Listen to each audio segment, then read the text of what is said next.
One day ఫార్మాట్‌లో అత్యధిక half centuries చేసిన టాప్ 10 ప్లేయర్స్ ఎవరో ఒకసారి చూద్దాం.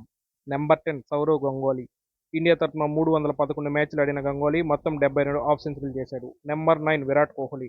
ఇండియా తరఫున 294 మ్యాచ్లు ఆడిన విరాట్ కోహ్లీ మొత్తం 72 హాఫ్ సెంచరీలు చేశాడు. మహేంద్ర సింగ్ ధోని. ఇండియా తరఫున 300 మ్యాచ్లు ఆడిన ధోని మొత్తం 73 హాఫ్ సెంచరీలు చేశాడు. నెంబర్ 7 మహిళా జయవర్ధనే. శ్రీలంక తరపున 448 మ్యాచ్లు ఆడిన జయవర్ధనే మొత్తం 77 హాఫ్ సెంచరీలు చేశాడు. Number 6 Ricky Ponting. ఆస్ట్రేలియా తరపున 375 వన్డేలు ఆడిన పాంటింగ్ మొత్తం 82 హాఫ్ సెంచరీలు చేశాడు. నెంబర్ 5 రాహుల్ ద్రావిడ్. ఇండియా తరపున 344 మ్యాచ్లు ఆడిన ద్రావిడ్ మొత్తం 83 హాఫ్ సెంచరీలు చేశాడు. నెంబర్ 4 ఇంజమాముల్ హక్. పాకిస్తాన్ తరపున 378 మ్యాచ్లు ఆడిన ఇంజమాముల్ హక్ మొత్తం 83 హాఫ్ సెంచరీలు చేశాడు. నెంబర్ 3 కాలిస్. సౌత్ ఆఫ్రికా తరపున 328 మ్యాచ్లు ఆడిన కాలిస్ మొత్తం 86 హాఫ్ సెంచరీలు చేశాడు. నెంబర్ 2 కుమార్ సంగహార. శ్రీలంక తరపున 404 మ్యాచ్లు ఆడిన సంగార మొత్తం 93 హాఫ్ సెంచరీలు చేశాడు. నెంబర్ 1 సచిన్ టెండూల్కర్.